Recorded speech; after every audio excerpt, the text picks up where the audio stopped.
بسم الله الرحمن الرحيم والحمد لله رب العالمين اللهم صل وسلم وبارك على نبينا وحبيبنا محمد وعلى آله وصحبه أجمعين وبعد. Continue inshallah ta'ala this morning from where we left off last night, yesterday morning, from ayah number 15 of Surat Al-Raad. And this surah just goes through the laws that Allah subhanahu wa ta'ala have governing His creation subhanahu wa ta'ala. In the first portion of the surah, the first 2 pages, they talked about the natural laws, and we just heard him subhanahu wa ta'ala go over the creation of the cosmos and the earth and the mountains and the rivers and the existence of the sun and the moon and all of these constants within our existence that we don't question and that are there always, as they always have been and will be until the day of judgment. And within those constants, Allah subhanahu wa ta'ala inserts, Inna Allah la yughayyiru ma biqawm. Indeed, Allah does not change the status of people until they change their own, or until they change themselves or change what's within themselves. Because that itself is a law that is constant, just as all the other laws that were surrounding it. In this portion of the surah, it shifts a little bit, and he talks subhanahu wa ta'ala about the concept of haqq, righteousness, which is what the surah in essence is talking about. Because haqq is a value, it's a principle, but it's also a law. It's also a rule through which He created subhanahu wa ta'ala everything. And anything that you use and you do not use with haqq or for the purpose of haqq eventually will fail or it will collapse at the end. Which is what we're going to be reading inshallah ta'ala today. And the surah will continue to move on from one set of laws to the other until it's over, and it changes a little bit as we kind of go along. So we'll start inshallah with ayah number 15 and try to make it to the end of the page inshallah ta'ala today if we can. أعوذ بالله من الشيطان الرجيم. بسم الله الرحمن الرحيم. So there's a sajda here, so we're going to recite it and then we'll make the sajda inshallah. وَلِلَّهِ يَسْجُدُ مَن فِي السَّمَاوَاتِ وَالْأَرْضِ طَوْعًا وَكَرْهًا.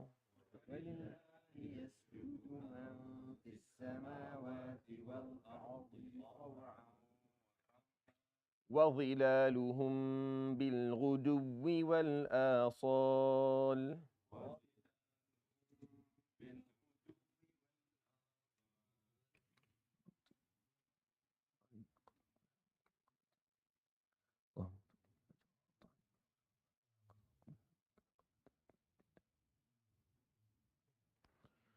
Allah.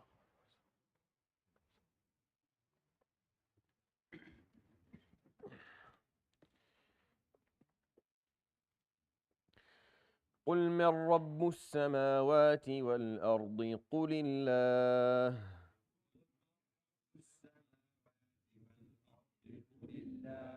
قل أفاتخذتم من دونه أولياء.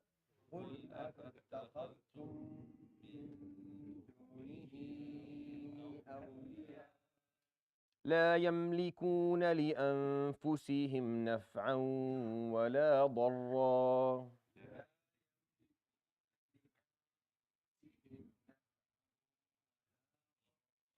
قل هل يستوي الأعمى والبصير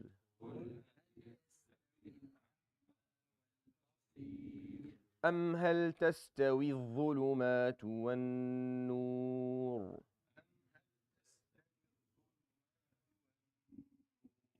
أم جعلوا لله شركاء خلقوا كخلقه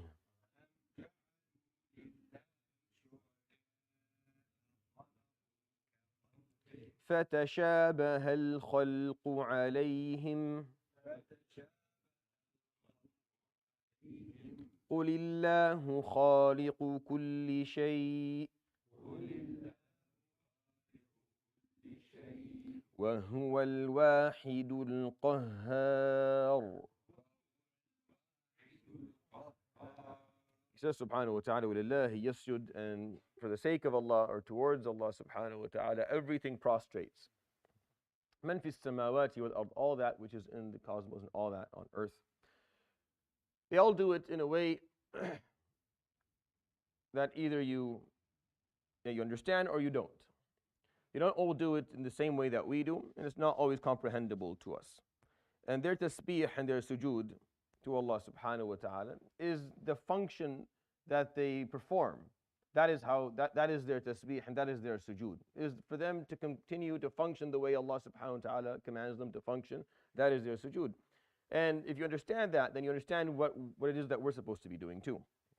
So if everything within the cosmos of the earth, they prostrate to Allah, طوعا, willingly, karha, or unwillingly, وظلالهم, and their shadows. بالغدو والآصال. Al-ghudu is when in the early morning or when you go out for your work. Wal-asal is in the late afternoon when you come back from your work. And this is what the ayah is saying. And the reason it's saying that is because the function, if a bird in the morning wakes up and it goes and it looks for its rizq and it comes back, that's its tasbih, and that is its sujood. That is because it's functioning the way Allah subhanahu wa ta'ala created it to function, and it's doing exactly what it's supposed to do, and that is the form of sujood. And that's why when you read, for example, in the famous story, قَالَ رَبُّكَ أُسْجُدُوا لِآدَمَ, when Allah subhanahu wa ta'ala tells the malaika, أُسْجُدُوا لِآدَمَ, prostrate to Adam. That's how we translate it. And then we imagine that sujood is supposed to be only for Allah subhanahu wa ta'ala. Yeah, but our sujood should, like the way we do it, doesn't necessarily mean our sujood is exactly the same way the malaika does it. Actually, most scholars don't see that to be the case. Like, they don't see that the sujood that we do is what the malaika were commanded to do. No, it wasn't the same movement. It's something else. Sujood is to show submission or to show respect or to show acceptance or adherence or obedience to the command. So Allah subhanahu wa ta'ala, when He's telling the malaika to do that to Adam, He is telling them to show Adam alayhi salam respect in whatever form they do that.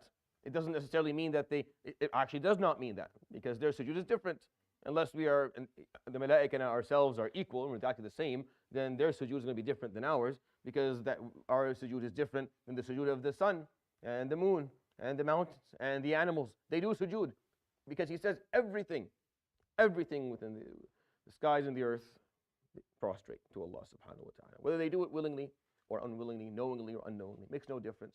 وَظِلَالُهُم. Even this is a nice little gem there. وَظِلَالُهُم, and their shadows, meaning that which comes of them. Not only عيون العين, meaning their essence. Not only does the essence of everything prostrate to Allah subhanahu wa ta'ala, but the consequence or the reflection of everything also prostrates to Allah subhanahu wa ta'ala. So this is taking it one step further. The verse before, he was just telling us the ayah before. He has the calling of righteousness. Nothing else does. And if you call upon someone else aside from Him subhanahu wa ta'ala, it's the equivalent of you wanting to touch your mouth by extending your hand towards your reflection in the water. You'll never touch your mouth that way. And you're going after a reflection.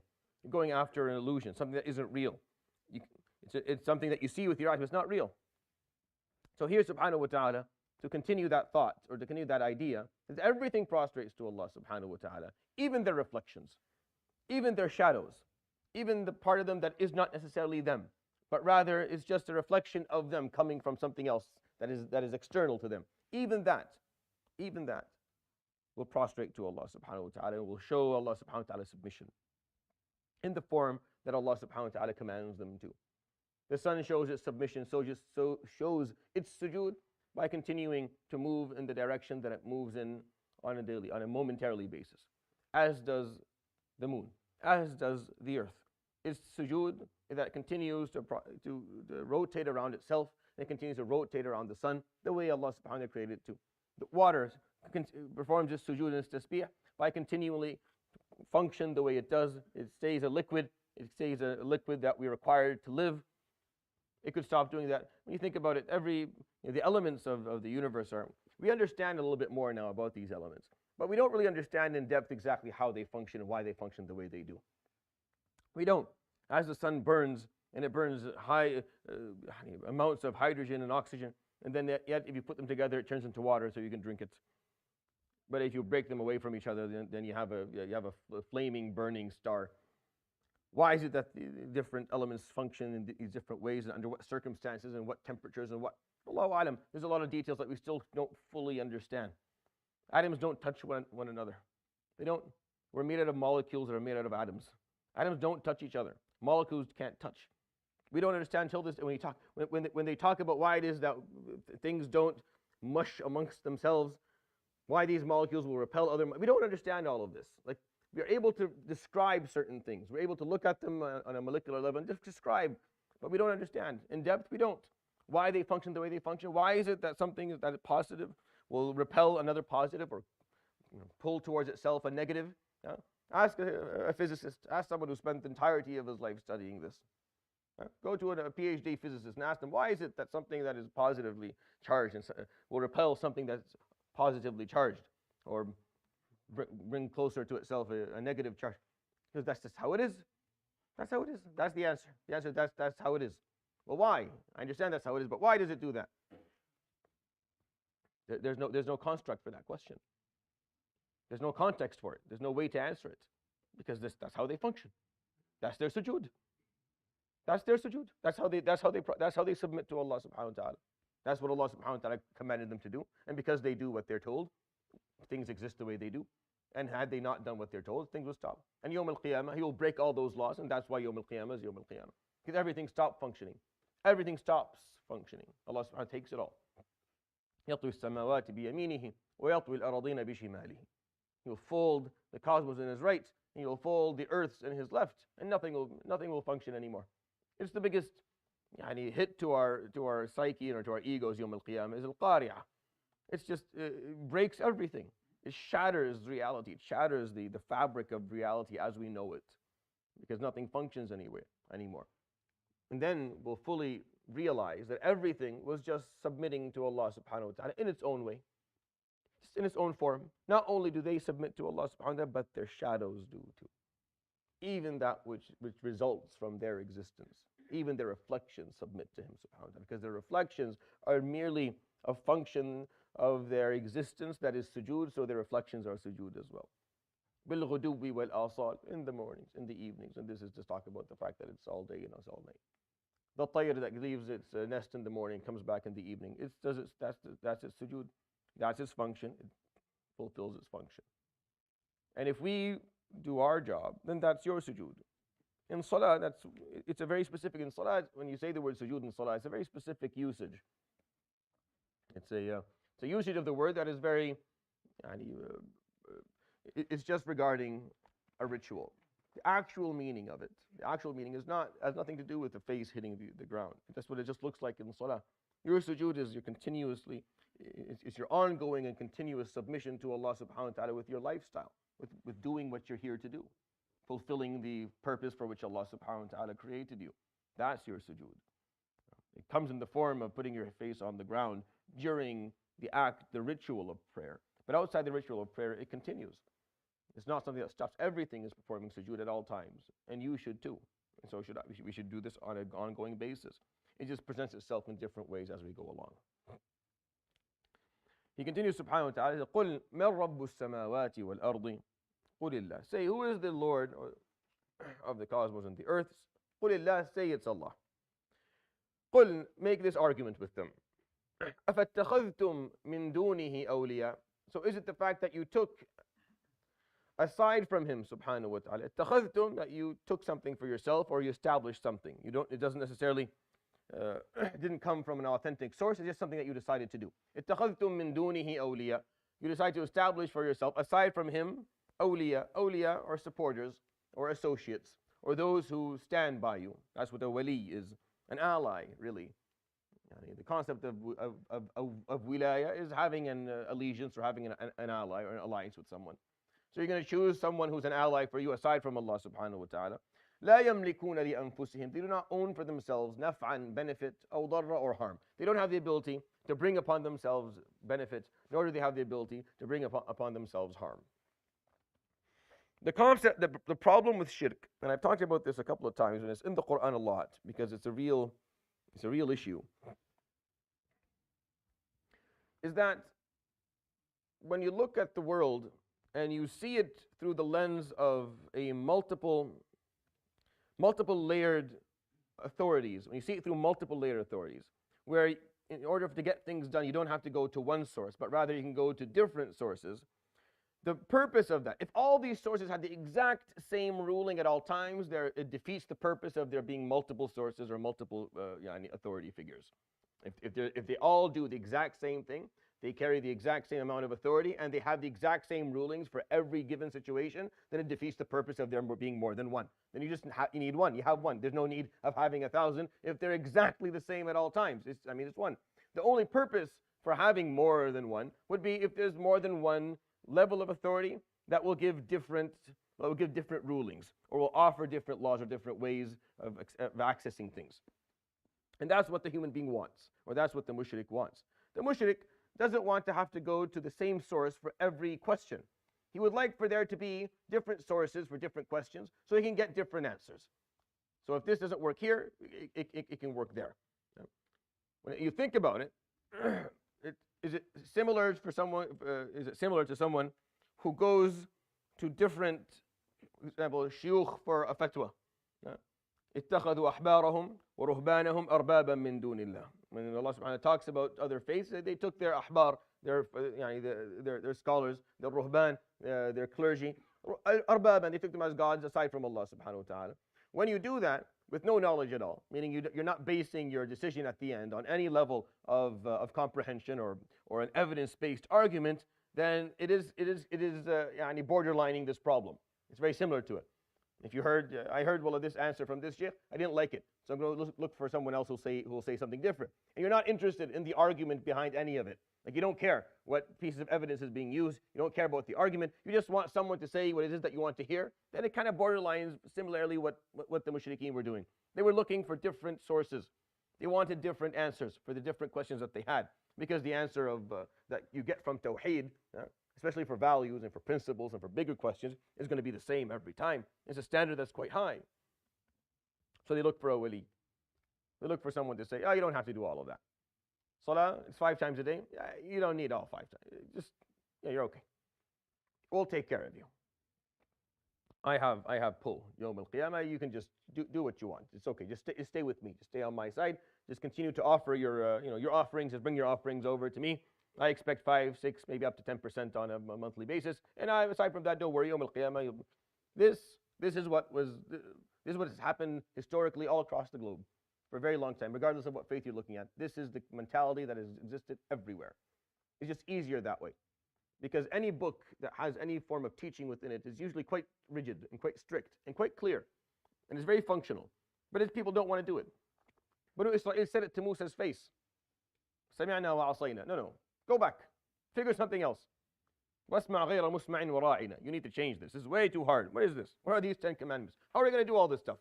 I'm not doing this. Go find something. Go back and talk to figure something out. We're not doing any of this. It was way too hard. They didn't do it. And even when Musa alayhi salam continued to bring them the commands, they just decided not to do it. And when they found that was the case, they said, اجعل لنا إلها, grant us an idol. He didn't. The moment he left, they made a kaf. They wanted something. They need something. They need a middleman, someone who can soften the blow, someone who can take off some of take off the edge of some of these rulings to make it a little bit more tolerable, move things around a little bit, make it more suitable for us. That's why asnam are looked at or accepted, and that's what the Quran is here to talk about. That in Islam, this is not the case. The source of ethics and values and principles and general laws is one. Huwa la ilaha illa huwa subhanahu wa ta'ala. That's it. You take from him exactly. Here's the list. There's no one in the middle. There's no one to go to ask for. You go and you ask for. My job is to offer knowledge, not to offer exemptions. I have to remind people of this every once in a while when they ask me too many things. Like, do you understand? I'm not offering you. When I offer a fatwa, I'm not offering you an exception or a way out. I'm just offering you information. I'm offering you knowledge. I'm telling you what scholars have said. I'm telling you what the evidence allows for. That's it.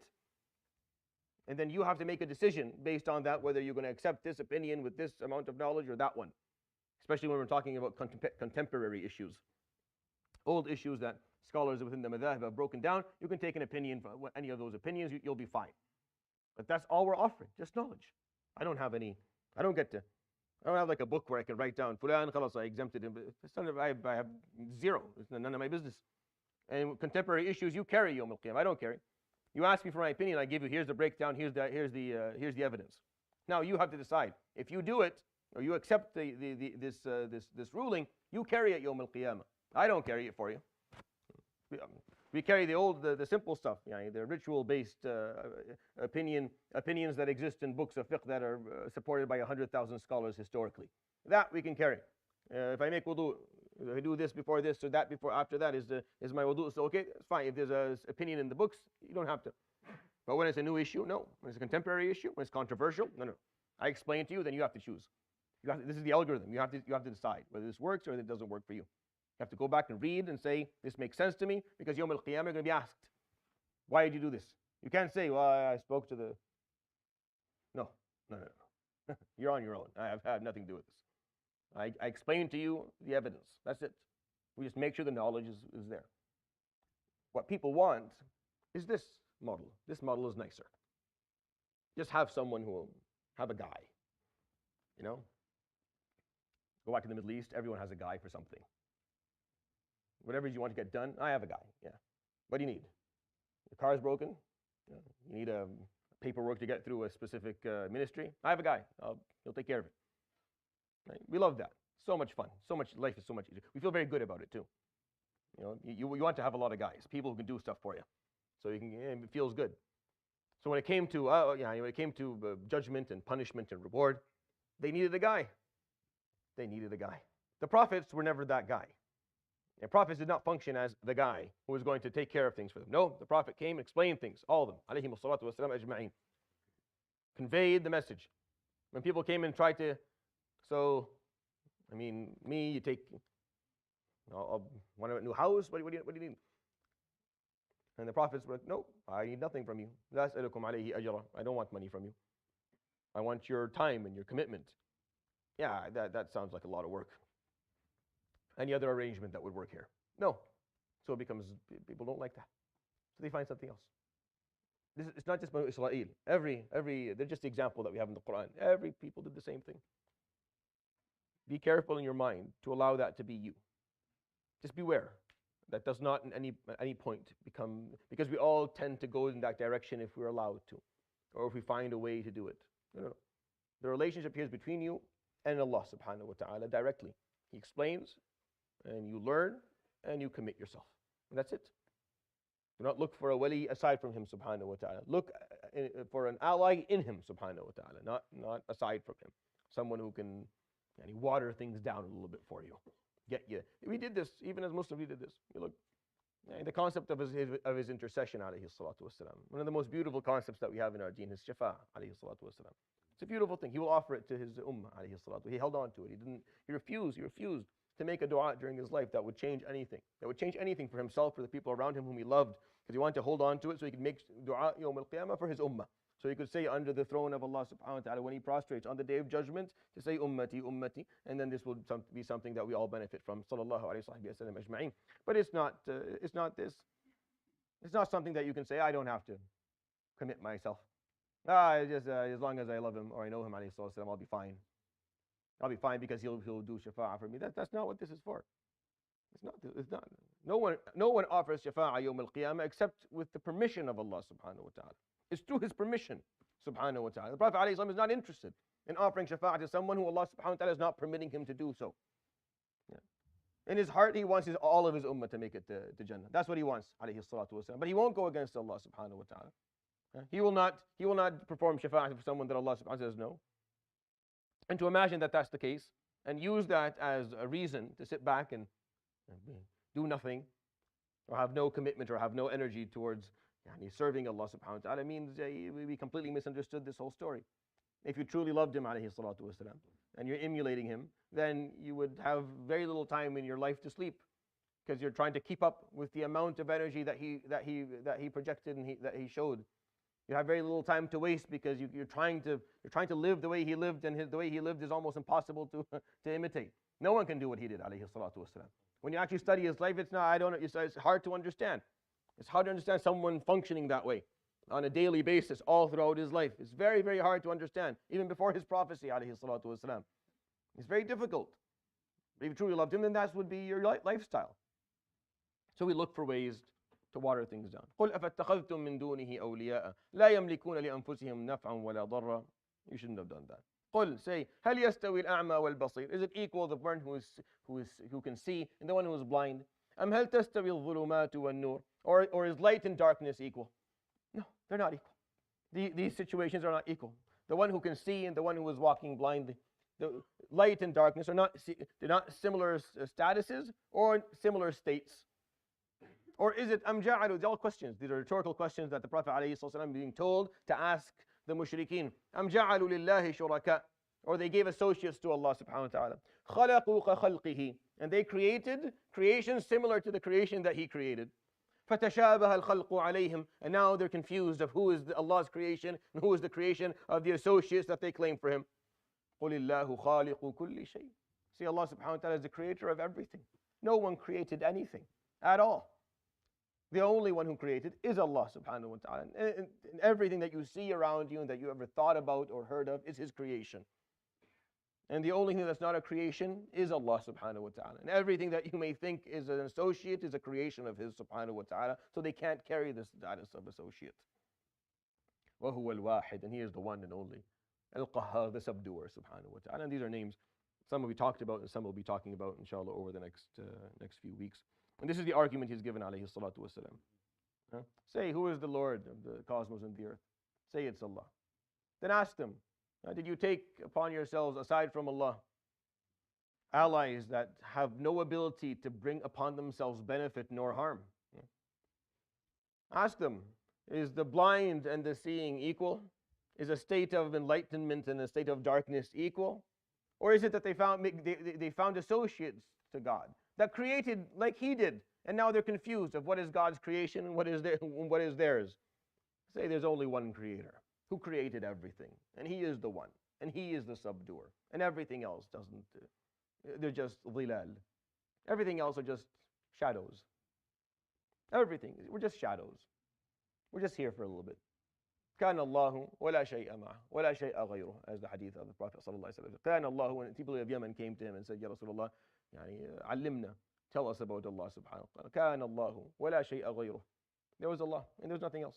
And that's it. He said nothing else alayhi salatu wasalam after that. He gave that statement, he stopped. There was Allah and there was nothing else. I don't know if he meant, see, if you understand this answer, sallallahu alayhi wa sallam, this is a brilliant answer. Allah is not subject to time. So this answer is timeless. The answer is timeless. It's Allah and nothing else. Yeah, before us, it was Allah and nothing else. And after us, it'll be Allah and nothing else. And if you really understand it all, with us here, it's still Allah and nothing else. We're just a really small fraction of existence that we get. We're just shadows. We're just here for a little bit. Wallah is such a little bit. So it's so short, it really is. The whole story is just really, really short. You're here for such a short period of time. Just you're offered this opportunity to know Allah and to understand and to comprehend and to be subjected to the beauty of what Allah subhanahu wa ta'ala has made. And you're offered that ability to see. We get distracted by other garbage. And we get distracted by all this other stuff in life. When really, just lift your head from all that and just, you are offered a very short period of time to know Him, to try and understand, to try and comprehend, and try to connect to Him subhanahu wa ta'ala. And do it quickly because time will run out really, really. It ends so fragile. Your life is so fragile, so short. And I don't like to bring people down. But I work in a field where it's just, you see it all the time. How quickly it can all just end. Sometimes I deal with people that don't even have enough time to process it. They don't get enough time to even process the information that was just offered to them. They die before they even get, like, what do you mean? What do you mean I have? And by the time they're already gone. Life just ends so quickly. We're not here for a long time. We don't have, you're not guaranteed warning signs. You're not guaranteed a long existence. May Allah subhanahu wa ta'ala grant you all afi and long lives. Say ameen. Inshallah, you live long and you live well, but you're not guaranteed any of it. It can all end really quickly. So it's such a short period of time. And you just have this opportunity to know Allah subhanahu wa ta'ala. You're taking allies aside from Him. You're deciding there's associates. You're equating someone who sees and someone, he's going to talk about this again. In Ayah 19, he's going to talk about it again. The status of being able to see and being blind.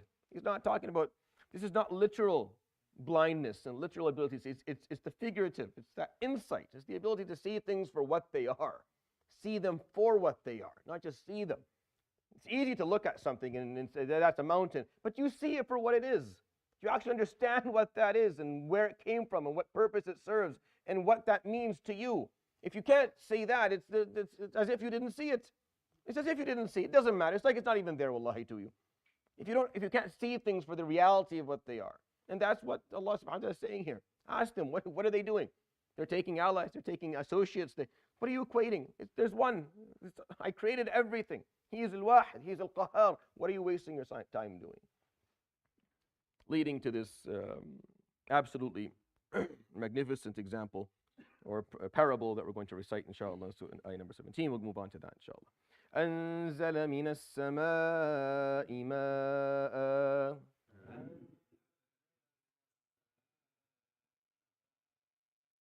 فسالت أودية بقدرها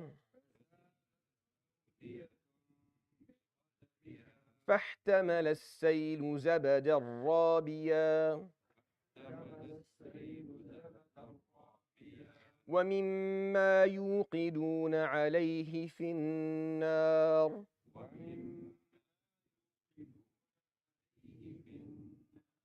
ابتغاء حلية أو متاع زبد مثله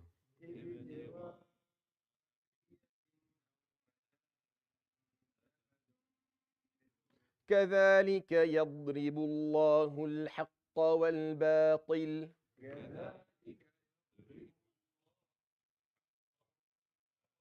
فأما الزبد فيذهب جفاء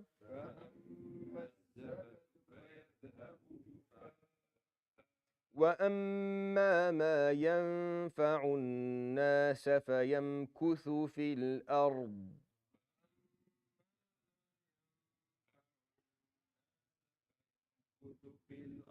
كذلك يضرب الله الأمثال.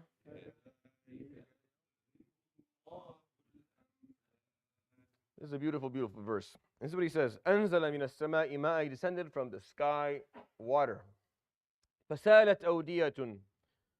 And valleys were filled with this water بقدرها, with a certain amount. Al-qadr is a designated or assigned amount, depending on variables that we don't necessarily understand, nor are they explained in this ayah. But he says that every valley will carry whatever amount of water that was assigned for it to carry based on its capacity. فسالت أودية بقدرها. Sala, something is now liquid, it's moving in liquid. Awdiya are valleys. So now you have rivers that are running in valleys with a certain amount of water. فاحتمل السيل زبد الرابية. السيل, the river now. And the river as it runs, it starts to carry upon itself froth or slag or scum, whatever you want it, is zabad. The zabad is just something that is that you can see, you can touch, but has no essence to it. There's nothing. It has no value whatsoever. It does not make things better. It does not make things worse. It's just something that's apparent, that but has really no meaning to it. That's what zabad is. فاحتمل السيل زبد الرابية. Froth that sits on the surface. Rabi, on the surface of it. And then he says, it gives another example. وَمِمَّا يُوقِدُونَ عَلَيْهِ فِي النَّارِ. And from what they try and melt with fire, yuqidun is when they turn on, في النار, when they turn on fire under it. وَمِمَّا يُوقِدُونَ عَلَيْهِ فِي النَّارِ ابْتِغَاءَ حِلْيَةٍ, trying to make for themselves adornments. الحلية is jewelry. أو متاع, a tool. زبد مثله. There's froth as well. When they take small nuggets of gold and they subject it to high temperatures of fire, then it melts. And when it melts, it carries on top of, on the surface, a little bit of froth as well. It's different than the froth that the sail, that the river is carrying, but it's still froth, it's still slag, it's still nothing that has any essence to it. The blacksmith will scoop up the froth and throw it away. And therefore, zabadun mithluhu, meaning froth, like the other one, the same thing. He's giving two examples, subhanahu wa ta'ala, so that this ayah does not become specific to water. So it doesn't. So no one can understand this verse and just focus on this is only. No. It's not just about water. This is in life. There's a lot of examples like this where there's essence and there's froth. There's something that is useless. It seems to always find its way to the surface. So it's the first thing you see, but it's really meaningless. As there's nothing to it. Happens a lot. كذلك يضرب الله الحق والباطل. It is this parable that Allah subhanahu wa ta'ala gives to righteousness and falsehood. This is the parable he uses, subhanahu wa ta'ala, when he wants you to learn it. For righteousness and for falsehood. The concept of water or gold and the froth on top. The froth that just sits there. It's the first thing you see. It looks like, since it's on top, it has some superiority. But it's meaningless. فَأَمَّا الزَّبَدُ. As for the froth. فَيَذْهَبُ جُفَاءً. It goes without anyone knowing exactly where it ends up. Jufa'a means it doesn't matter. It's useless. It gets lost somewhere. No one keeps track of it. No one's keeping track of the zabad on the surface of the water of a river. No one's keeping track of the zabad on the surface of gold. It's just scooped up and thrown away, and then the focus is on how many carats is this, how big is it going to look, how beautiful is it going to look. No one cares. No one keeps track of that. Jufa, it goes meaninglessly, uselessly. وَأَمَّا مَا يَنْفَعُ النَّاسِ. However, all that which is beneficial to people, he uses the word nafa here, everything that is beneficial to people, فَيَمْكُثُ فِي الْأَرْضِ. It stays on earth, meaning it's tracked, it's observed. The water goes right down to the roots of the trees, and the gold is taken by people and they benefit from it. كَذَلِكَ يَضْرِبُ اللَّهُ الْأَمْثَلِ. It is like this that Allah subhanahu wa ta'ala gives you parables. He wants you to think about this. He wants you not to be fooled by the superficial existence of the froth. He doesn't want you to be taken by the falsehood. It may be on the surface. It may seem like it's the first thing you see. It's flashy, it's up there, but it's meaningless. It's empty. It has no essence. It's nothing. It will get lost very, very quickly. It's what benefits people. It's that haqq, it's that righteousness that benefits people that will stay. That will stay. That will linger. It'll stick around, and its benefit will continue. And the froth is going to be forgotten about, and no one's going to follow up with it. And that's what batil is in this world. It's just froth, scum. It doesn't matter. It's going to get lost if you're taken by it. If you focus on it because it's the thing that you see first, and you judge everything based on it. If someone looks at the gold and they see that dark slag on top, and they look at it and they say that's and they judge the whole process based on it, and they make decisions based on that, missing the fact that there is gold under it, then everything they're going to do is going to be wrong. Everything they do, every decision they make, every choice that they make is going to be wrong. If you look at the river and you see the froth, and you say, oh, look at that froth, and you judge the river based on the froth on top, then you're missing out on what's actually happening here. You're missing out on the actual process. So today, as we look at the world and we see the batil, and we see batil clearly taking the world by the reins, holding the bull by the horns, and if we focus on that, and that becomes what is interesting to us or impressive to us, or we think that that is the reality of existence, or we think that, then we are losing sight of what haqq is. Haqq underlies all of that. Haqq is much more powerful than batil. It just requires a little bit of time. It just requires those who are willing to stand for it, those who are willing to carry it, those who are willing to live by it. And then once people do that, all of this batil will be as if it never existed ever. It'll be something that's completely forgotten. But the problem is that people get too caught up with the appearance of al-batil, and it can be scary sometimes, and it can be misleading sometimes. It's an illusion that we see that will bother us for a moment because it's there and it seems like it's powerful, but it's not. It's zabad. It's zabad. It's nothing. And it will soon on its own cease to exist. It's just, do you have the ability to see the underlying haqq that is there and what that means? Are you able to continue to hold on to it and to bring it forward? What, you're not going to bring the water to the trees because there's zabad on it. Because there's froth, you decide that the water is not important. Because of the froth, you don't want the gold anymore. No. With the water and with the gold, that froth will come. With haqq, there will be batil always lingering around, trying to get itself ahead. Ignore it. It's not important. Soon it will cease to exist. You hold on to the haqq that exists there. Even if for a moment it seems like batil has the upper hand, it doesn't. And if you end up turning your back on all of it because the batil bothers you, you lose ma yanfa'un nas. Haqq, it benefits people. It's meaningful. It has an impact on people's lives.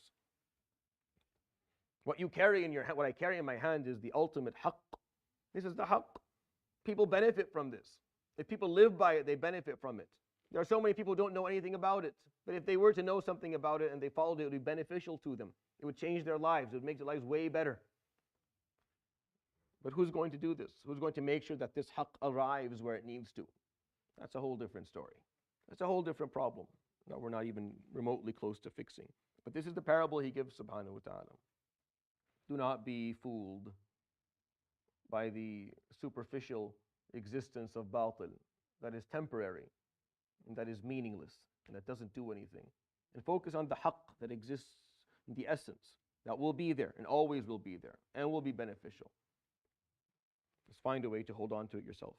We'll recite inshallah one more ayah and then we'll get going. لِلَّذِينَ اسْتَجَابُوا لِرَبِّهِمُ الْحُسْنَى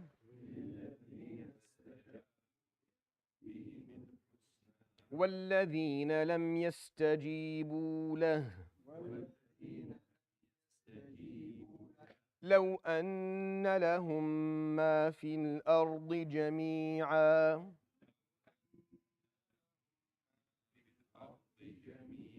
ومثله معه لافتدوا به أولئك لهم سوء الحساب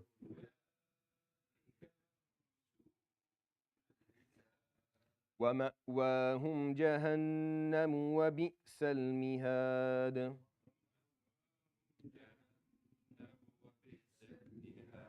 He says subhanahu wa ta'ala, لِلَّذِينَ اسْتَجَابُوا, for those who respond to Allah subhanahu wa ta'ala, they get the husna, they get the best of everything.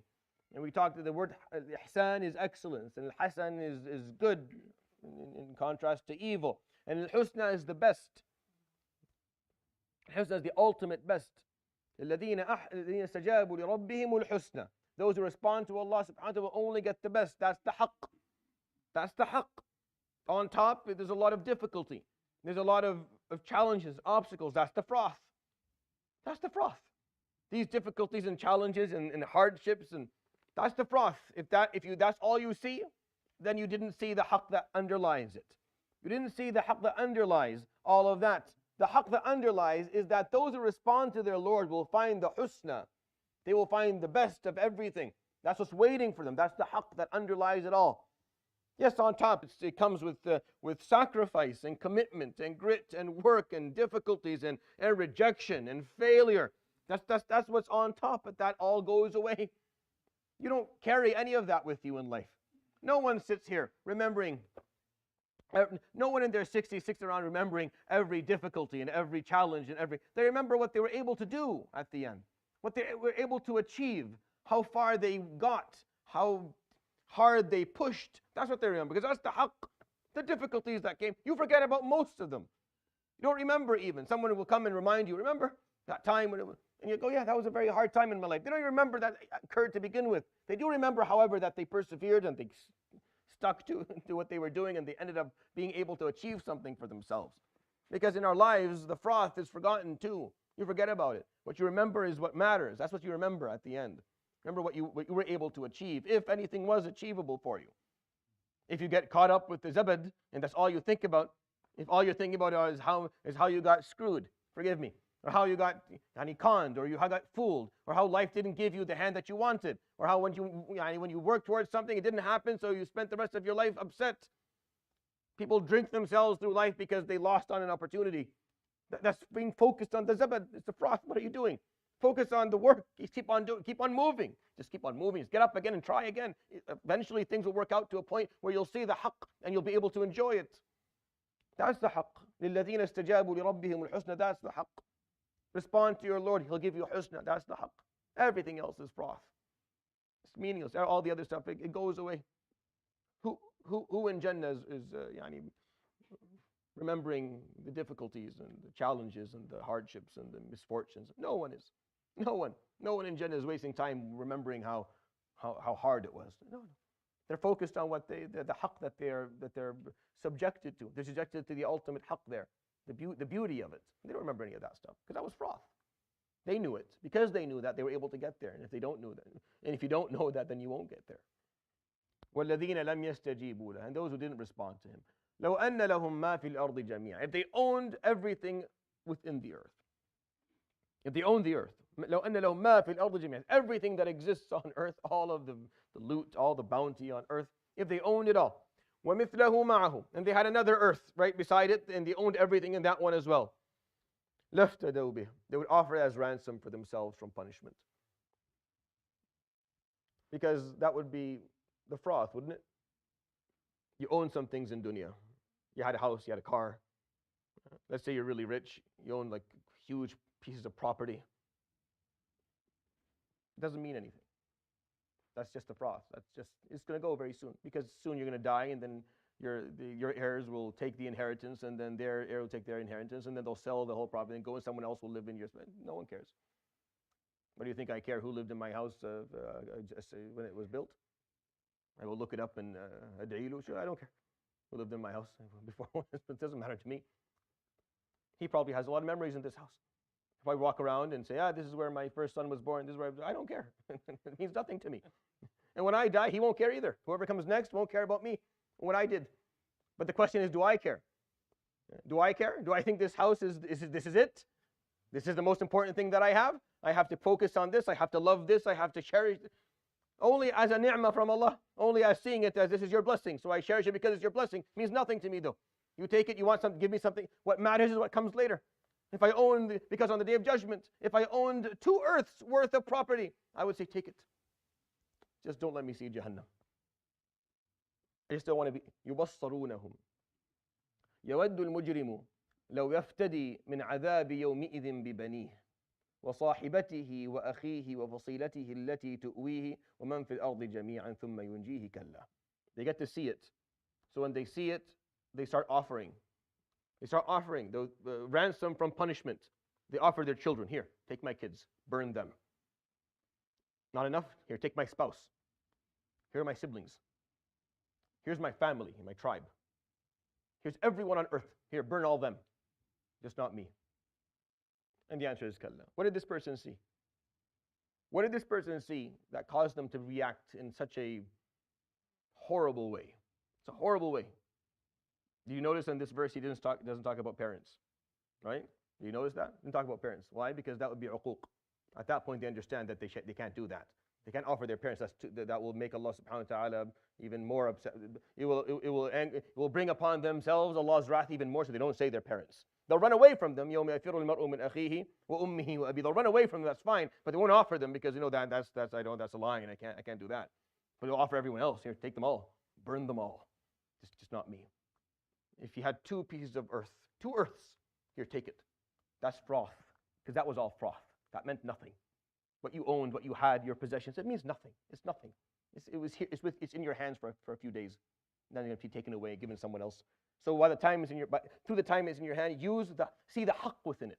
The haqq within it is the benefit that it brings to others. Is the fact that it's a ni'mah from Allah subhanahu wa ta'ala that must be used according to His law. That should be used in a way that pleases Him. That's the haqq. The ownership of it isn't. The ownership of it is meaningless. Very soon it won't be yours. And even if it were, and you had a millionfold over of ownership on things on the day of judgment when no one owns anything, you're the only one who owns stuff, and you offered it as ransom, it would be refused and rejected. It's rejected. Understand the example. This is why this example in the Quran is so powerful. Because he's saying to you, don't be fooled by the meaningless pieces, which is the stuff that we usually end up most of our lives running after and holding on and cultivating and focus on what actually matters. Where is your house? Is it in dunya, or is it the house that is waiting for you Yawm al-Qiyamah and Jannat al-Na'im? Which is the one that you're beautifying? Which is the one that you're holding on to and making sure is there? This one or that one? This one, it's not. We know that. Deep inside we know that. It's just hard. لَفْتَدَوْا بِهِ أُولَٰئِكَ لَهُمْ سُوءُ الْحِسَابِ. Those ones, for them is the difficult of punishment. سُوءُ الْحِسَاب, the worst judgment. وَمَأْوَاهُمْ جَهَنَّمْ, and their final destination will be the hellfire. وَبِئْسَ الْمِهَادُ, and what a horrible place to go. What a horrible place to be, is what he's saying. So why would you go there? Why would you allow anything in this world take you there? May Allah subhanahu wa ta'ala grant us freedom of punishment within Ramadan. Allahumma ameen. I'll end with that. سبحانك اللهم وبحمدك لا إله إلا أنت استغفرك وأتوب إليك وصلى الله وسلم وبارك على نبينا محمد وعلى آله وصحبه أجمعين. جزاكم الله